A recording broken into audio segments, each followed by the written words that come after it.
Вітаю ў космосе, дзе сусвет раскрывае свае самыя натхняльныя цуды. Сёння мы адправімся ў сэрца туманнасці Арла, да чароўнай структуры, вядомай як слупы стварэння. Гэтая навуковая візуалізацыя днямі была створана на даных касмічных тэлескопаў Хаббла і Уэба. Гэтыя высокія слупы міжзоркавага газу і пылу вышынёй больш за 5 светлавых гадоў вылепіла інтэнсіўнае выпраменьванне і зорныя вятры нованароджаных зорак. Слупы стварэння гэта не проста відовішча, на якое варта паглядзець.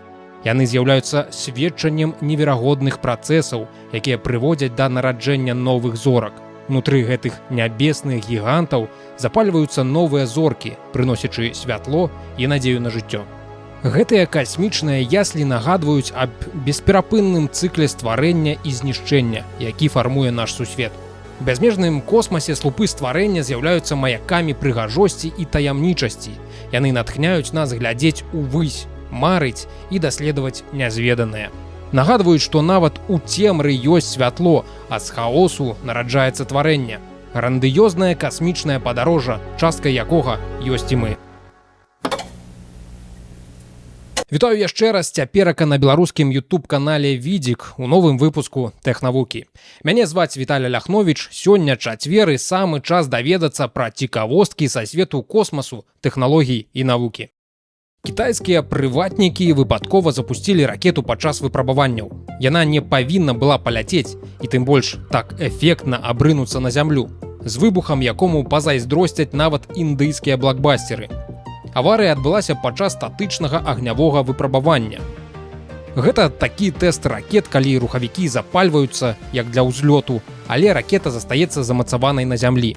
Гэта даволі звычайнае выпрабаванне. Часцей яго праводзяць, калі ракета знаходзіцца ў гарызантальным становішчы, але некаторыя кампаніі, сярод іх SpaceX, ладзяць і вертыкальныя тэсты. Але ва ўсялякім разе гэта настолькі звычайная праца, што я нават сходу не мог успомніць ніводнага падобнага выпадка. Нагугліць атрымалася аварыю 1952 года ў Злучаных Штатах з ракетай Вікінг-8, якая таксама вырвалася на волю падчас агнявога тэсту і пасля разбілася ў пустыні ў 8 кіламетрах ад кропкі ўзлёту. Але ж і здарылася гэта за 5 гадоў да паспяховага запуску першага спутніка на арбіту вакол зямлі.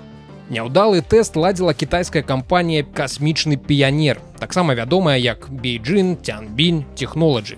Як сцвярджаецца, ракета Тяньлун-3 аддзялілася ад сваёй выпрабавальнай платформы праз канструктыўны збой. Пасля незапланаванага запуску бартавы камп'ютар аўтаматычна адключыўся, і ракета ўпала ва ўзгорыстую мясцовасць у кіламетры ад палігона. Пацярпелых няма. Месца крушэння знаходзілася далёка ад жылых раёнаў, і перад выпрабаваннем кампанія працавала з мясцовымі ўладамі, каб эвакуяваць бліжэйшыя раёны. Як апынулася нездарма. Што тычыцца касмічных піянераў і іх ракеты, то на сёння гэта самая магутная ракета-носьбіць, якая цяпер распрацоўваецца ў Кітаі. З яе дапамогай будуць будаваць нацыянальную спадарожнікавую інтэрнэт-сістэму Кітая. Выказваю бязмерную падзяку патронам на Патрыоне, у тым ліку магнатам Плістачцы, Мова.хау, Дмітрую Судніку, Хіміку 94. Асабістая падзяка мецэнату Георгію Пугачову. Падпісвайцеся на Відзік, падтрымлівайце беларускае. Прыемнага прагляду далей. Дні бываюць розныя, няўдачы здараюцца, але ў кітайскай касманаўтыцы яны хутчэй выключэнне з правілаў. Вось на мінулым тыдні ва ўнутранай Манголіі па выніку 53-дзённай місіі прызямлілася капсула Чан'э-6 з даволі экзатычным грузам, камянямі з адваротнага боку месяца. І кітайцы зрабілі гэта першымі ў гісторыі асваення космасу.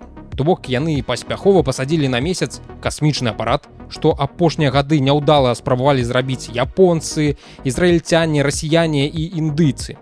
Апошняе, праўда, Чандраян-3 ўсё ж такі здолелі пасадзіць паспяхова. Дык вось, Кітай пасадзіў спадарожнік на месяц, на яго адваротны бок, на хвіліначку, што шмат складаней праз немагчымасць наладзіць прамую сувязь. Апарат сабраў узоры з паверхні, паспяхова ўзляцеў і даставіў іх на зямлю. Добрая трэніроўка перад амбіцыйнай задачай высадзіць кітайскіх тайкунаўтаў на месяц да 2030 года. Што тычыцца ўзораў месяцовай глебы, то для яе вывучэння частку размяркуюць паміж кітайскімі лабараторыямі, а частку перададуць замежным навукоўцам. Амерыканцам можа нічога не дастацца, бо ў ЗША існуе некалькі законаў, якія з аднаго боку забараняюць НАСА выкарыстоўваць федэральныя сродкі для двухбаковага супрацоўніцтва з урадам Кітая, а з іншага пазбаўляюць абароннага фінансавання тыя універсітэты, якія маюць даследчыя сувязі з кітайскімі установамі. Даследчыкі з Такійскага універсітэта апублікавалі вынікі працы над штучнай скурай для твараў робатаў, каб і абараніць механізмы і імітаваць экспрэсіўнасць чалавека. Яны стварылі маску з клетак чалавечай скуры і прымацавалі яе да робатаў з дапамогай новай тэхнікі, якая хавае звязкі і з'яўляецца досыць гнуткай, каб ператварацца ў грымасу або ва ўсмешку. І эфект нешта сярэдняе паміж жудаснай маскай Ганнібала Лектара і кінаадаптацыяй Калапка ад Netflix.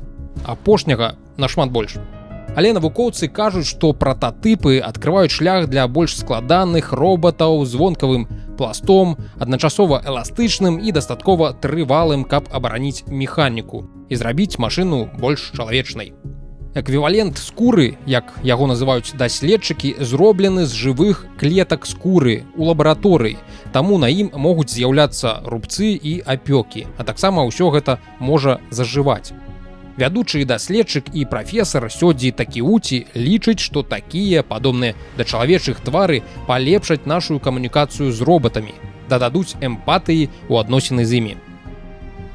Гэта можна назваць біягібрыдным напрамкам у робататэхніцы. Машынабудаванне аб'ядноўваецца з геннай і тканкавай інжынерыяй. Кажуць, што ў японцаў атрымаўся інавацыйны ўклад у праблему мацавання штучнай скуры да падпаверхневага жалеза. Пэўна ж, гэта не фінальная версія гэтага эквівалента скуры. Будзем чакаць на нейкі прагрэс далей. Мурашы умеюць ампутаваць ногі сваім таварышам, каб выратаваць іх жыццё. Казуркі, здаецца, ведаюць, якія раны лячыць, бо паводзяць сябе амаль па-чалавечы. Прынамсі, гаворка пра фларыдскіх мурашоў, што як шашалі точаць дрэва. У часопісе Current Biology выйшла даследаванне, згодна з якім гэтыя казуркі эвалюцыяніравалі і знайшлі эфектыўны спосаб лячэння ран у таварышаў з траўмамі ног. Ампутацыя! Мурашы адкусваюць параненыя канечнасці сваіх таварышаў па гняздзе, каб прадухіліць інфекцыю. Звычайна іншыя віды мурашак даглядаюць раны пацярпелых, вылізваючы іх, але вось упершыню навукоўцы заўважылі новы прагрэсіўны падыход да медыцынскіх праблемаў мурашак. У навуковым даследаванні мальцы праводзілі ампутацыі толькі на некаторых траўмах ног, што сведчыць аб іх метадычнасці у хірургічнай практыцы. Прытым пацыенты падчас такой аперацыі паводзяць сябе цалкам спакойна, нават занадта спакойна. Мурашка падстаўляе пашкоджаную нагу і стаіць, чыліць, пакуль іншы мураш адгрызае яе. Як толькі нага адвальваецца, мураш паказвае толькі што ампутаваную рану, а другі заканчвае працу і чысціць яе сваімі жваламі. Вось ротам. Навукоўцы пачалі адсочваць выжывальнасць пацыентаў з ампутаванымі канечнасцямі. Нечакана, але яны выжывалі ў 90% выпадкаў. Пасля назірання за дзясяткамі ампутацый даследчыкі заўважылі, што мурашы выконвалі гэтую працэдуру толькі на таварышах па гнязду з траўмамі сцягна. Апынулася, што чым далей рана ад цела, тым менш шансаў на выжыванне мураша. Цела мурашак мае некалькі цягліц, якія забяспечваюць цячэнне гемалімфы, іх версій крыві. Фларыдскія мурашы маюць шмат такіх цягліц на сцёгнах. Калі яны атрымліваюць траўму сцягна, паток гемалімфы памяншаецца, што ускладняе перамяшчэнне бактэрый з раны ў цела. У такіх выпадках, калі ўсю нагу хутка ампутаваць, верагоднасць заражэння вельмі нізкая. Мурашы, здаецца, на нейкім узроўні гэта ўсведамляюць. Такія ампутацыі прыносяць карысць усёй калоніі, ратуюць жыцці і стрымліваюць распаўсюджванне хваробатворных мікраарганізмаў. Гэта гульня папулярнасцю лёгка можа паспрачацца з Тэтрысам, і сёння ёй спаўняецца 50 гадоў. Дакладнай даты няма, але ў ліпені можна смела адзначаць свята народзінаў кубіка Рубіка. Менавіта ў гэтыя дні ў 1974 годзе венгерскі вынаходнік і архітэктар Эрнё Рубік стварыў структуру кубіка і зразумеў яго галаваломны патэнцыял.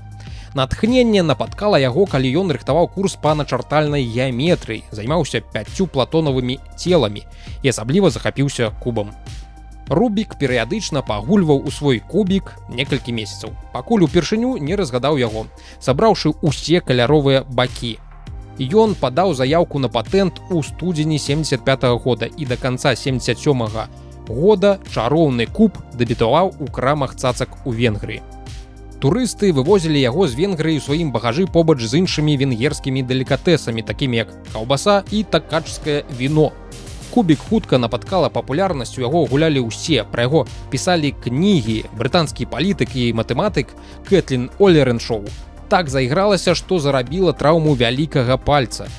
Кубік быў галоўнай тэмай у адной з першых паштовых інтэрнэт-рассылак на світанку тэхналогій. У 80-е гады на данный момант у кубіка Рубіка 95% пазнавальнасці брэнда. Пра яго чуў, лічы, што кожны. Толькі ў мінулым годзе Spin-Master, кампанія па вытворчасці цацак, якая цяпер валодае брэндам, прадала амаль 7,5 мільёнаў кубікаў па ўсім свеце. Яго вынаходнік Эрнё Рубік ужо даўно на пенсіі. Прымае ўдзел у розных выставах і канферэнцыях, дае лекцыі і інтэрв'ю, адпачывае і шмат чытае. Нягледзячы на свой паважаны ўзрост, яму амаль 80, трымаецца малайцом. Як тыя ж слупы стварэння, кубік Рубіка – гэта сімвал. Сімвал вечнай цікаўнасці, выкліку і трыумфу чалавечай вынаходлівасці. Ён нагадвае нам, што якімі б заблытанымі не здаваліся рэчы, заўсёды ёсць рашэнне, якое чакае свайго часу. Ключ да поспеху знаходзіцца ў вашых руках, і кожны паварот набліжае вас да вашай мэты.